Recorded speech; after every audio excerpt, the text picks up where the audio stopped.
भरधाव ट्रकने दोघांना चिरडले. सद्यस्थितीमध्ये मागील 1.5 वर्षांपासून राजुरा ते गोविंदपूर या राज्य महामार्गाचे बांधकाम जोरात सुरू असल्याकारणाने वाहतुकीकरिता बऱ्याच ठिकाणी एकतर्फी मार्ग सुरू आहे. शिवाय मार्ग नवीन असल्यामुळे अनेक वाहन भरधाव वेगाने जा-ये करीत असतात.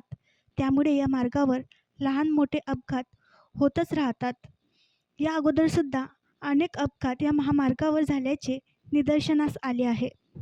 आज सोनुर्ली वनसडी परिसरात ट्रक क्रमांक MH34 AB 1173 हा कोरपण्यावरून राजुऱ्याच्या दिशेने भरधाव वेगाने येत असताना विरुद्ध बाजूने येत असलेल्या दुचाकी वाहन क्रमांक MH34 BS 0084 ला मोठ्या अंतरापर्यंत भरकटत नेल्याने दुचाकी वाहन चालक समीर मिडावी वय 25 वर्ष व प्रियांका जितू कुडसंगे वय 20 वर्ष हे दोघे जागीच ठार झाल्याची दुःखद घटना घडली आहे.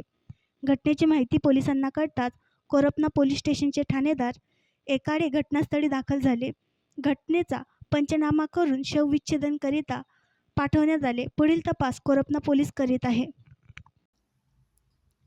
आणखी नवीन व्हिडिओ पाहण्यासाठी आमच्या देशमुख एक्सप्रेस न्यूज चॅनलला सबस्क्राईब करा, लाईक करा आणि शेअर करा.